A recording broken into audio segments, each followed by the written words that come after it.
Okay, as the Arizona representatives are making their way to the dais, we ask you to please raise your hand. If you have a question, we have microphones on each side here that we will point them to your direction. And also, please identify yourself by name and by media affiliation.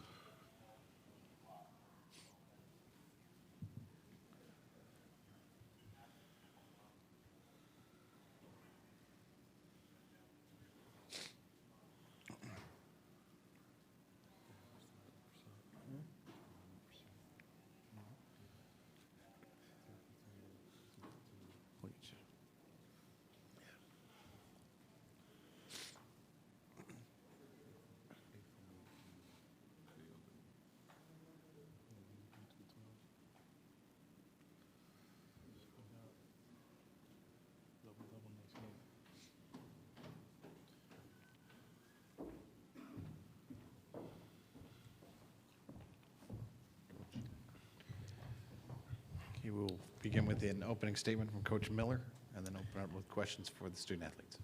Well, first, I want to congratulate North Dakota. They have a really good team. And when we were preparing for them, I think certainly I knew and really tried to let these guys know that from an offensive perspective that they're very difficult to defend. They push the ball at a fast pace. They have two really outstanding guards, and they have tremendous movement, and everybody on their team knows their role. And, at times we had some good defensive possessions. We had a stretch there, I think, in the first half where we were playing maybe our best, and then we had some times where we didn't. And when we weren't at our best defensively, they certainly took advantage of it.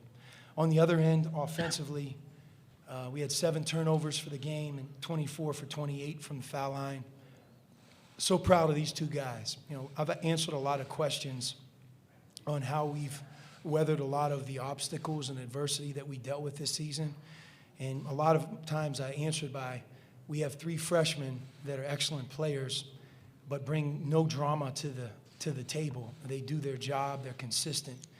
Tonight is a great example. First round of the NCAA tournament, you would expect freshmen sometimes to have a struggle. Lowry and Raleigh were our 2 best players tonight. And in Raleigh's case, it might have been the best game he's played at Arizona. He had 20 points, 5 assists, no turnovers, 8 for 8 from the field. And it's a big reason why we scored 100 points tonight and maybe offset a little bit of our defense. So we'll take it, and we're excited to move on. And again, back to North Dakota. Just wanted to congratulate them on a really good season, and they do a great job. Thank you, Coach. We'll open with questions right here, please. Larry, just looking back to the first half, you guys had a pretty big spark to get a double-digit lead. Hooker made a basket to cut it back to 7, and then you had several big baskets to key another run to put it back to double digits. Can you just describe your play in the first half and what really sparked you on the offensive end? I have to credit my teammates. They did a good job finding me on offense. I didn't have to create my own shots on offensive end, so that helped a lot. But we just have to get stops too. Like, good defense leads to good offense. So.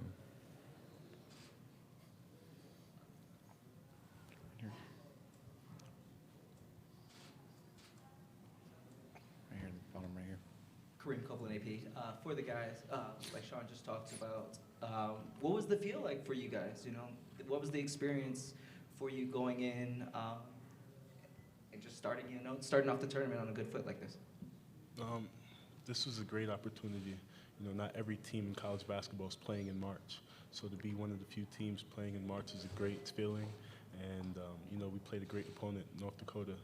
They're a tough team. They play really fast. And, we had to stop them.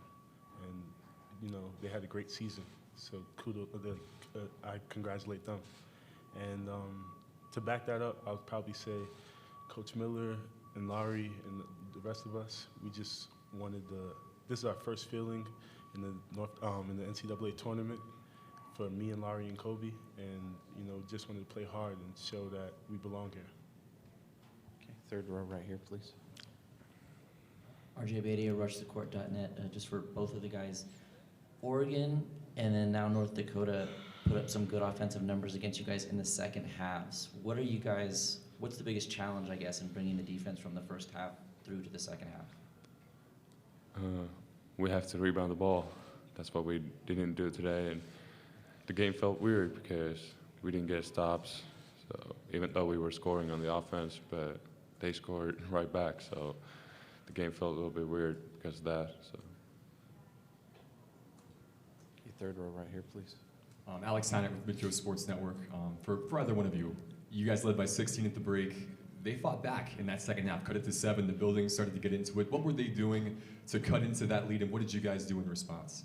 You know, just like Larry said, we didn't rebound the ball really well today, and they had too many second shots, and you know they collaborated in that, and they finished. They had great bigs who finished over the top, and guards that hit a couple threes, and then opened the game up. Okay, second row right here, please. Andy Larson, KSL.com. Larry, you're such a good shooter. Can you kind of tell us about the process of that, how you got to have that quality of a shot as a big man? That's probably because I didn't spend a lot of time on the block when I was developing my game, so I tried to do stuff that guards do, so that's basically it. Okay, right back there. Sean, could Santa Clara been any more different than North Dakota? The Santa Clara from this year?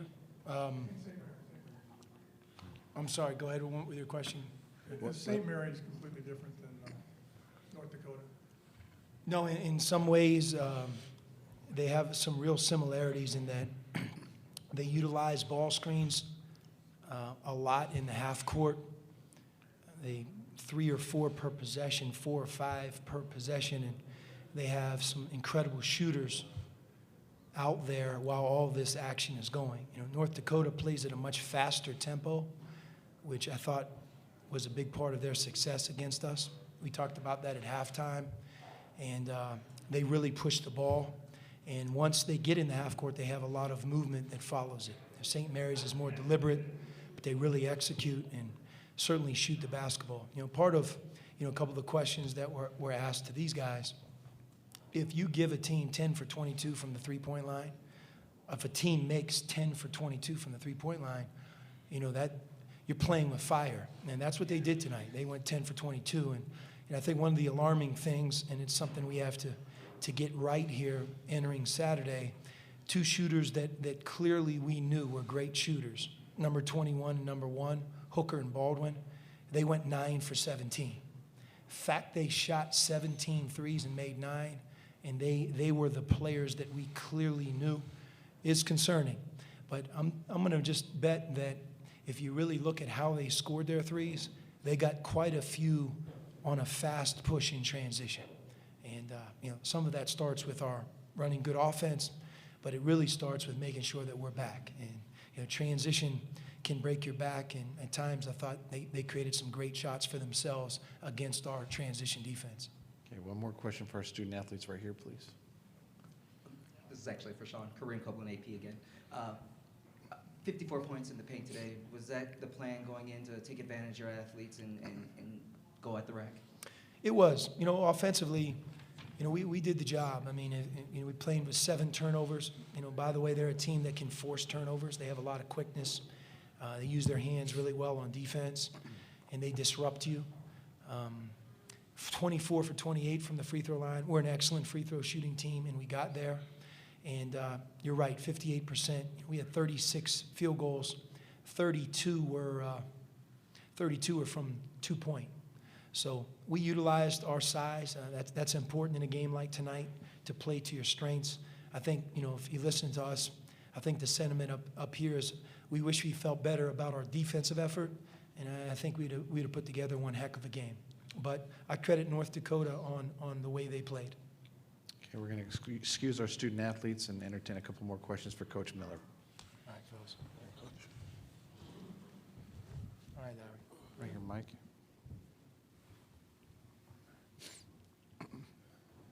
Coach Mike Sorensen, Deseret News here. Can you just talk about how important Laurie was early on? You know, you got 16 the first half and kind of helped you extend the lead early on. He did. He was terrific, and so was Raleigh. And, back to my point, those two guys are freshmen, and I thought they were the most consistent players on our team, and made big plays when we really needed it. If you look at, who answered their run in the second half, I think these two guys made a lot of plays to answer that run. But I wish we would have done a better job of getting the ball to Lowry in the second half. I think one of the things we've learned, teams go to great lengths to try to take him out of things, and sometimes it opens up other opportunities for his teammates. And although maybe in the second half he didn't score as much, maybe we didn't even get him the ball in scoring position as much, that's because they really, loaded, switched, fronted, did a lot of things to take him out of it. And, sure enough, Doosan had 12 second half points. So we have balance on offense, and we did a lot of good things as a team tonight. Lowry obviously was a big part of that. Okay, we have time for 2 more questions for Coach Miller. We'll start right here, first row. John Kuhn, Sports Exchange. Coach Miller, looking at the second half, North Dakota at one point cut your lead to 68-61. Then Kadeem Allen comes in, gets a three-point play, and ignites a 12-0 run. I mean, he's not the one that's going to jump out on the stat sheet, but how valuable was his contribution in the second half, especially during that critical juncture? Kadeem is our heart and soul. He's the only senior on our team. He's been with us from start to finish this year as a leader. In the first game of the season in Hawaii against Michigan State, he drove the ball coast to coast and hit a game-winning shot. And really from that point on, unless he was injured, he's played a big, big role in every game that he's played. He didn't personally have as good of a defensive effort tonight as he usually does, but those guards were hard to defend, and he picked up a couple fouls, and I really believe he was more hesitant after he picked up his fouls. But you're right, Kadeem's always in the seems like always in the play, whether it's a big rebound, a defensive stop, a good pass. He does everything. He plays to win. He could care less about his stats, and I think that's sometimes his best quality. Okay, time for one more question. Coach Saul Bookman from the Daily Wildcat. How valuable is it to get the walk-ons in throughout the course of the season, and how much do they contribute to your guys' success? They contribute an amazing amount. They're our quote-unquote scout team. We rely on them to simulate the other team. They do it as well as any group that we've had. Selfless. Those are the guys that you want to hire when college ends, because they do all of the things that everybody else does, but they get very little credit. And we have a great group of walk-ons, and I'm glad we were able to get them in. Okay, Coach, thank you very much, Yep. and we'll see you tomorrow.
Okay, we'll begin with an opening statement from Coach Jones, and then have questions for our student athletes. My biggest thing is I couldn't be more proud of our group of guys, our coaching staff, for the season and the job they've done from start to finish.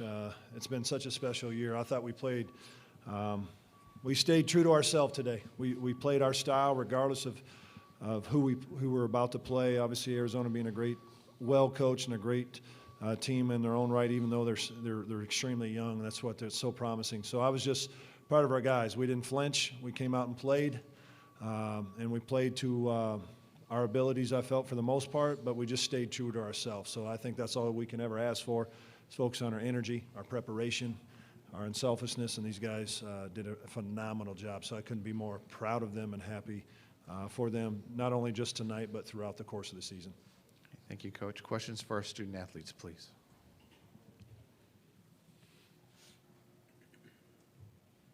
Right here, please.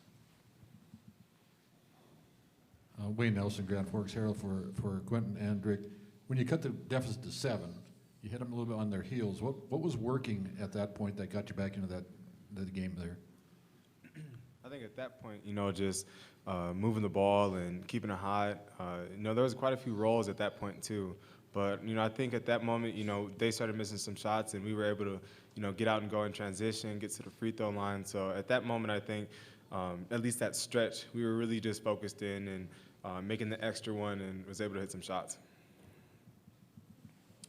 I'd say the same thing, honestly. I think we all just kind of locked in there for a minute, and I don't know if it was because we got gassed or they started making shots, but at the end of the day, we were just pushing the ball, grabbing it and going, and I think that was working.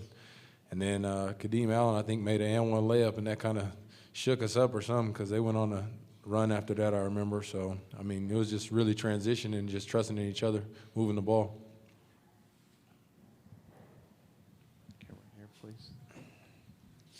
Alex Heiner with Midco Sports, talking about that run. You guys get to that 7-point deficit. You cut it down there. The crowd just erupted out there, pulling behind you guys. What did it feel like to have the crowd on your side like that and know you are in this game?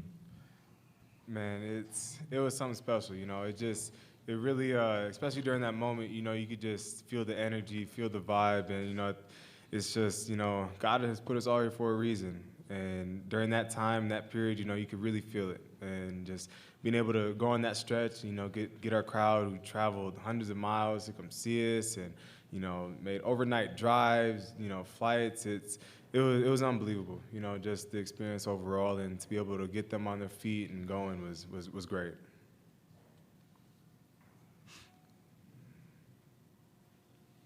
Any more questions for our student athletes?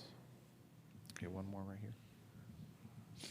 Maybe for Drake and for Quentin too, just talking about the caliber of the team you guys played. That was a great Arizona team you had to take on tonight. That's something you guys are going to remember for a long time. Definitely, that team was really good from top to bottom. Everybody who went in the game, it seemed like they impacted the game at some point. The bigs were really big, and we battled with them for the longest. And on top of that, they had really good guard play. They just overall a really talented team, and it showed at the end.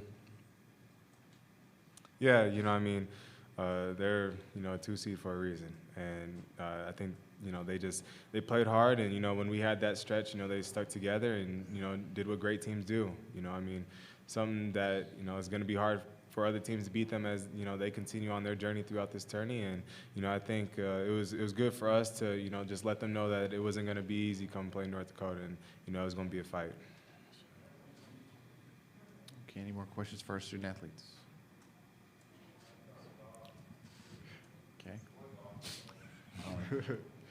How Is proud anybody are you else guys? here? I know, right? It's the last game. Now that things are over, obviously it's going to take a bit for things to sink in, but just how proud are you of this team, both of you, of what you guys have accomplished this year, what you have done for the first time in program history? Overall, you just got to be proud of the seniors on top of that. When I got here, they just took me under their wing, and they got us to where we are, honestly, from Tommy to Devin to everybody. Q, you know what Q does. Q's made a major impact in North Dakota, which will never be forgotten. And it's just an amazing feeling to play with these guys. Every day you come into practice and it's a grind. And that's what I think really got us to where we are. Coach really talked to us about just embracing the grind, you know, and not ever coming out onto the court with any extra baggage. And when you come out to the court and just focus on what's going on the floor at practice, I think it shows up in games. Man, I'm extremely proud of this team. It's been a long time coming, you know, especially with these younger guys. You know, last year, you know, going through the ups and downs, and, you know, just it all coming together this year is just, for me at least, it's just even more special. You know, going out as a senior, for the other seniors too.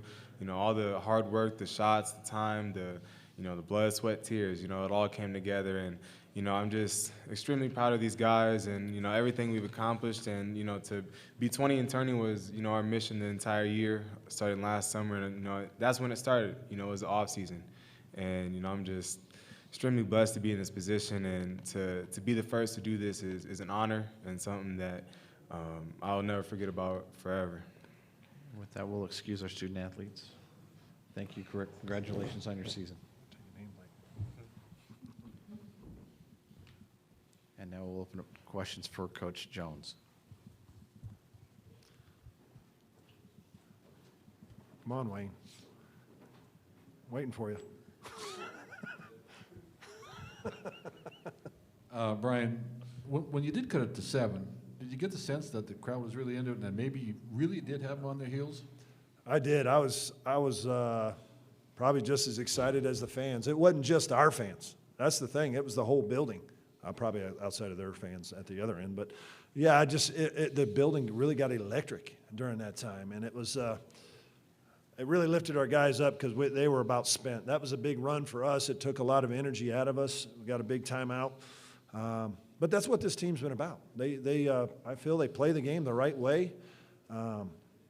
They have no quit in them, and I think that's why fans start to rally. That's why our fans for sure rallied around them as the last 2 years has rolled around, just because they're good kids, as you know, speaking to them, you know them a lot better than obviously everybody else, but they try to go out and play and play unselfishly, but never give in, never give up. They've never been given anything, and I think tonight was just another example of that. They were going to fight and claw, and they wanted to make sure that their first opportunity here in the dance was one that they were going to remember. And they might not remember and they can fool some people on some things, but they knew they couldn't fool themselves or their teammates on their effort. And I think they did a tremendous job of just staying the course with that. Great start for you guys. You could tell the moment wasn't too big for your team to go up early and kind of go toe-to-toe for a bit. At 12-11, they start to go on a run and kind of generate some space. What were they doing to sort of pull ahead in that first half and take control? Well, I think they started really pounding the ball inside, and we had a couple turnovers that led out to some transition baskets. We talk about catastrophic turnovers, meaning you turn it over and you just can't get your defense set. They get out and they get a layup or whatever it may be because you've mishandled the ball. So they really dominated that paint that first half. We thought we did a good job of fighting and trying to make them battle for catches further out on the floor, but they were so big. I mean, they go to a counter move and they just shoot right over top of us. So, but really, it came down to our that stretch there. If we took the lead, they came down and scored some shots right at the rim, but then we took some quick shots, which was something we tried to stay away from. And then we had some mishandles and a lot of credit to their defense. They knocked it loose and got out and got some easy ones. Okay, we have time for 2 more questions. We'll start on the third row right here. Hi, Coach. Lynn Worthy from the Salt Lake Tribune. In the first half, Markkanen had 16. Can you sort of speak to what sort of makes him such a tough matchup, and then what did you guys do to try and slow him down in the second half? He's such a tough matchup. One, his skill set. He shoots it at a high level. He can handle it. But he's for a young player, he's so poised with it. He never gets rattled. He never gets sped up. And I thought they did a tremendous job of getting him. We were switching and trying to keep them off balance by giving them different looks. And they did a nice job of just getting him the ball, and he was patient with it. And he scored. And they made some tough shots. They were contested long. One of our biggest goals defensively is force contested long 2-point shots. And he was making a lot of mid-range shots. That's kind of a lost art in today's game.